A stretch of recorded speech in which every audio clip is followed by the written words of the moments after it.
नमस्ते दोस्तों, मैं हूं प्रदीप कुमार। आप देख रहे हैं डिजिटल मार्केट। वीडियो शुरू करने से पहले बता दूं, ये वीडियो एक एजुकेशनल पर्पज के लिए है। अगर आप स्टॉक मार्केट में कोई भी फाइनेंशियल इन्वेस्टमेंट करते हो तो अपने फाइनेंशियल एडवाइजर से सलाह जरूर लें या फिर अपनी सोच समझ के साथ ही स्टॉक मार्केट में इन्वेस्टमेंट करें। अगर आपको स्टॉक मार्केट में कोई भी फाइनेंशियल लॉस होता है तो उसके लिए ये वीडियो रिस्पॉन्सिबल नहीं रहेगी।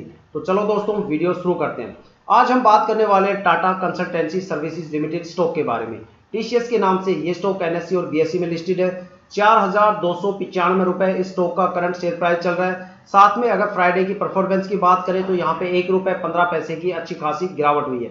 अगर देखा जाए स्टॉक के अंदर तो पिछले हफ्ते भी यहाँ पे कोई खास परफॉर्मेंस नहीं थी। और अगर यहाँ पे 6 मंथ की परफॉर्मेंस की बात करें तो जिस प्राइस रेंज का ये स्टॉक है उस प्राइस रेंज के हिसाब से इस स्टॉक में कोई भी परफॉर्मेंस नहीं है। जो यहाँ पे 384 रुपए का पॉजिटिव मोमेंटम है, ये ना के बराबर है, क्योंकि जिस प्राइस रेंज का ये स्टॉक है, जो प्राइस है स्टॉक का, उसके हिसाब से 384 रुपए की परफॉर्मेंस कुछ भी नहीं है। ऐसा लग रहा है कि जो स्टॉक है वो एक प्राइस रेंज के बीच में लगातार 3 महीने से स्टक है। कोई भी परफॉर्मेंस यहाँ पे देखने को नहीं मिल रही।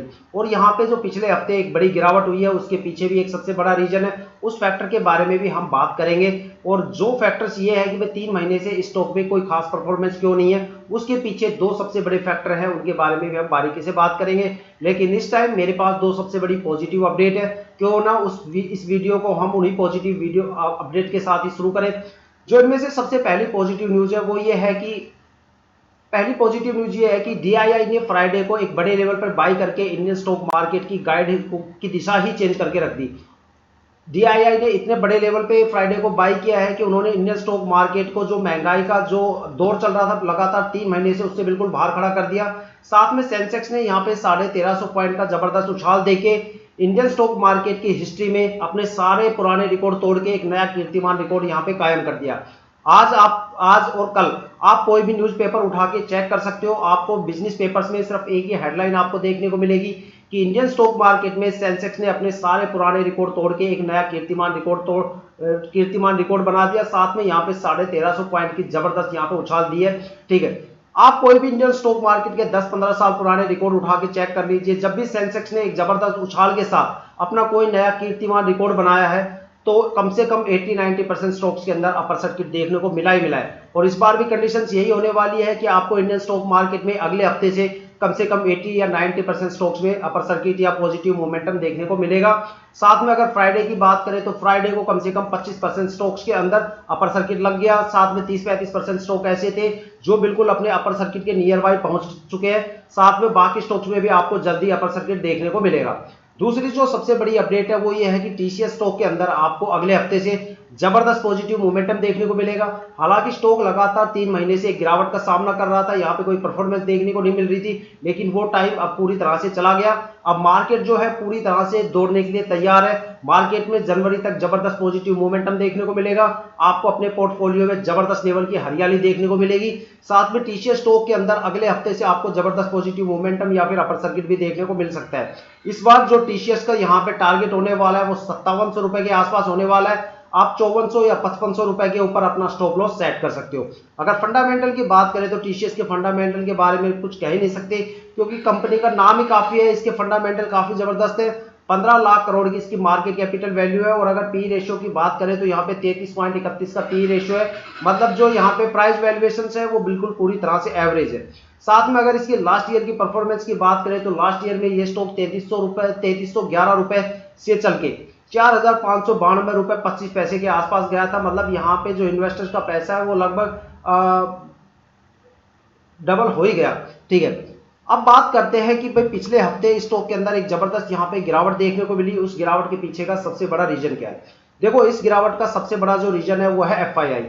जब से हमारे संसद में बजट आया तब से लेके अब तक एफआईआई ने लगातार 3 महीने में 30,000 करोड़ का बड़ा सोल्ड आउट किया है, जिसमें से 2 सबसे बड़े सोल्ड आउट उन्होंने सितंबर मंथ में किया है। जो पहला सोल्ड आउट किया है वो 10 सितंबर को किया है, दूसरा जो सोल्ड आउट किया है वो लास्ट वीक में किया है, जिसकी वजह से इंडियन स्टॉक मार्केट में एफआईआई की जो होल्डिंग है काफी ज्यादा गिर गई। जिसकी वजह से हालांकि सेंसेक्स और निफ्टी के ऊपर कोई फर्क नहीं पड़ा, वो पॉजिटिव मोमेंटम के साथ चलते रहे। लेकिन इंडियन स्टॉक मार्केट के अंदर जिन जिन स्टॉक के अंदर एफआईआई की जो होल्डिंग कम हुई उन सभी के अंदर एक भारी भरकम आपको गिरावट देखने को मिली। यही नतीजा था, यही एक बेसिक रीजन था पिछले हफ्ते गिरावट का सबसे बड़ा। ठीक है, उसके बाद हम बात करने वाले हैं उन 2 फैक्टर्स के बारे में जिन्होंने इस स्टॉक को लगातार 3-4 महीने से एक प्राइस रेंज में फंसा के रखा हुआ है। जो परफॉर्मेंस स्टॉक में देखने को मिलनी चाहिए थी वो लगातार 3 महीने से देखने को नहीं मिली। उसके पीछे के 2 सबसे बड़े फैक्टर्स, उनमें से जो सबसे पहला फैक्टर है वो है इंटरनेशनल मार्केट को लेके। देखो, अगर इंटरनेशनल मार्केट की अगर हम बात करें तो हम यहाँ पे बात करने वाले हैं यूरोप की मार्केट की। यूरोप की मार्केट के अंदर लगातार मार्केट के अंदर फ्लक्चुएशंस है, वहाँ की मार्केट स्टेबल नहीं हो पा रही, साथ में वहाँ की जो इकोनॉमी है वो काफ़ी ज़्यादा डगमगा रही है। वहाँ पे अगर एक तरह से देखा जाए तो जियोपॉलिटिकल प्रेशर और टेंशन बनी हुई है। एक तरफ अगर देखा जाए तो रशिया यूक्रेन का वॉर चल रहा है, तो दूसरी तरफ देखा जाए तो इजराइल और उसके पड़ोसी देशों का आपस में सींग उलझे हुए हैं। ठीक है, तो वहाँ पे ज़्यादातर कंपनी जो हायर कमीशन कंट्री है और ज़्यादातर कंट्री है इन आपसी झगड़ों के बीच में फंसी हुई खड़ी है। ठीक है, जिनकी वजह से उनके मार्केट में लगातार रिसेशन आ रहे हैं। वहाँ पे कभी जो रोजगार के रिसेशन आ रहे हैं, कभी जॉब रिसेशन आ रहे हैं, तो कभी वहाँ के जो बड़े बड़े बैंक है उनके अंदर एक बड़े लेवल के क्रैश आ रहे हैं, जिसकी वजह से वहाँ की जो मार्केट है वो स्टेबिलिटी नहीं बना पा रही। अगर हम यहाँ पे खास तौर पे बात करें तो NYSE स्टॉक एक्सचेंज को लेके बात करते हैं। NYSE न्यूयॉर्क स्टॉक एक्सचेंज के नाम से जाना जाता है। अगर देखा जाए तो दुनिया का सबसे पावरफुल स्टॉक एक्सचेंज है।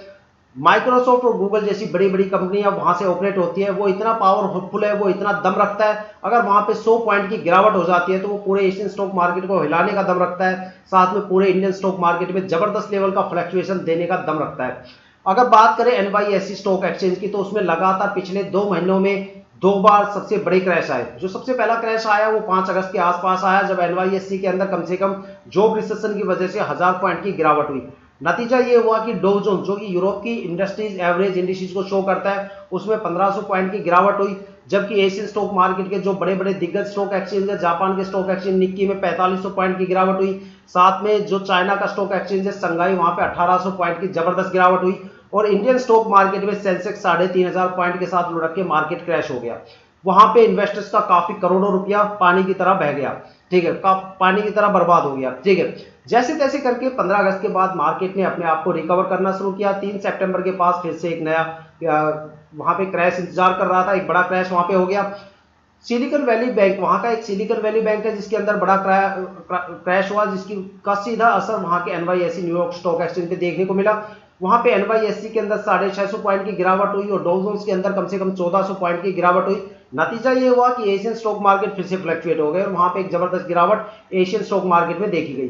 साथ में इंडियन स्टॉक मार्केट में सेंसेक्स में कम से कम 1500 पॉइंट की जबरदस्त यहाँ पे गिरावट हुई। ठीक है, जैसे तैसे करके मार्केट ने अपने आप को रिकवर किया तो FII पीछे हाथ धोके पड़ा ही हुआ था, वो लगातार 30,000 करोड़ का यहाँ पे सोल्ड आउट कर चुका। ठीक है, बाकी जो एक सेकंड जो फैक्टर है जिसकी वजह से मार्केट में लगातार तंगी का माहौल बना हुआ था वो था लिक्विडिटी। देखो, दुनिया के अलग अलग स्टॉक एक्सचेंज का अलग अलग टाइम होता है अपनी लिक्विडिटी को कंट्रोल करने का, लेकिन इंडियन स्टॉक मार्केट में लिक्विडिटी को सिर्फ लीप ईयर में ही कंट्रोल किया जाता है। लिक्विडिटी का मतलब होता है महंगाई दर या वोलेटिलिटी भी आप इसको बोल सकते हो। ठीक है, जो स्टॉक लगातार 2-3 साल तक जबरदस्त परफॉर्मेंस देते हुए आए वो लीप ईयर तक आते आते लिक्विडिटी के शिकार हो गए। उन्होंने एक बड़े लेवल पे यहाँ पे लिक्विडिटी को जन्म दे दिया। जिन स्टॉक के अंदर लिक्विडिटी सबसे ज्यादा होती है, देखो लिक्विडिटी स्टॉक के लिए काफी ज्यादा खतरनाक होती है। जिस स्टॉक के अंदर लिक्विडिटी सबसे ज्यादा रहेगी वो स्टॉक जबरदस्त गिरावट के साथ आगे बढ़ेगा। ठीक है, चाहे उसके फंडामेंटल कैसे भी हो।